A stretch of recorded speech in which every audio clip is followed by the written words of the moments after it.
Hello engineers, in this video I want to show you how to make the first CSWA practice part. It's this block right over here, so hopefully you found that and can open it up. Alright, as you guys are diving into your CSWA prep work, we want to show you a couple more really important steps. One of the first ones that you might not have used yet is down here are the units. So here I can find the units, and I'm going to notice that right here it says in millimeters, so I'm going to keep this down here in millimeters. Now we're practicing reading drawing files. Here for our drawing file, here's our front view, here's our top view, and here's a side view. Also notice that this tells us material, which is copper. I'll show you how to change that here in a minute, and then it asks us the mass. So the gist of this type of question is here, they give us a drawing file. Can you make the part? And then if you've made it correctly and you have the correct material, the mass should be the same. If you get this exact number, you've done it right. If you do not get this number, you should rethink what you've done and try and figure that out. So let's dive in. So I'm going to start a sketch. Doesn't matter which plane. Another thing I highly recommend as you guys are diving into the CSWA, start all of your sketches here on the origin. That'll help you get your lines black. Remember, black lines means fully defined. If it's not black, it's not fully defined, and you might need to throw some more dimensions on here.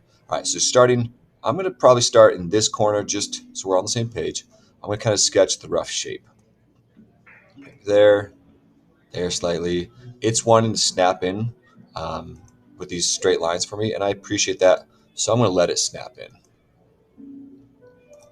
So here's kind of just like the rough shape.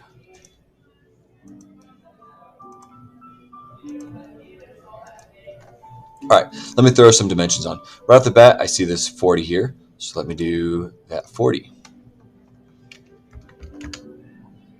Great.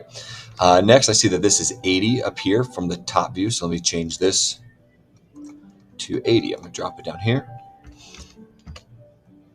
80. Now, I really recommend just use this as a checklist. Go item by item. Here, this tells me that this little feature right here is 20. So here, and I believe these are symmetrical. So I'm going to put 20 there and there. 20. Oh, it's saying that's already determined. When I built these to be symmetrical. So if this is 20 and this is 40 and this is 80, this has to be 20 here. All right, let's keep going. I haven't used this 40 yet, so let me use that 40. That's from the top to the bottom. So there to there will be 40. Let's keep going. I see that this little section here is 20, so let me put in that 20.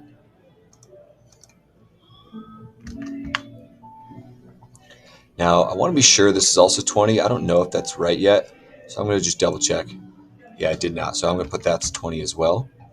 Down here, this little symbol tells me that that's 10. So here we have a 10 there and 10 there. So let me make that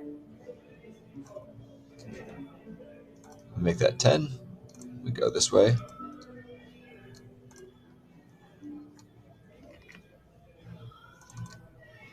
Sorry, I don't want this dimension here. All right, from here to here, we want that to be 10. Same thing over here. All right, so we have used this 10, we use this 20, we use this 40, this 40. I haven't used this 10 yet, so let me throw that 10 in.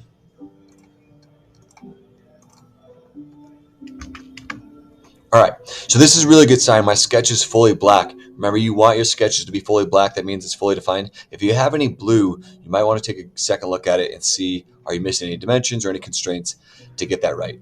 Okay, so basically I've sketched this. Now the question is, how far do I extrude it? Looking over here from this top view, I see that I need to extrude that 60 millimeters. So let me close the sketch, go here into features.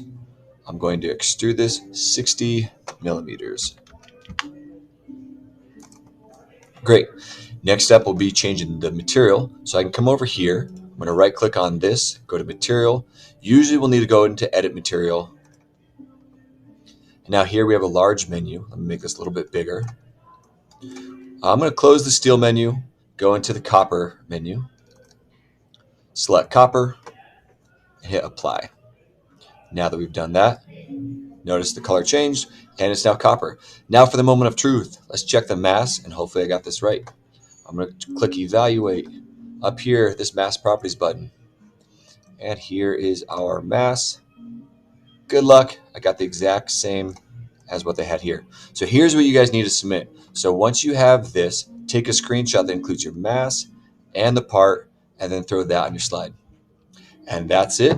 Dive into the next parts. Let us know if you have any questions.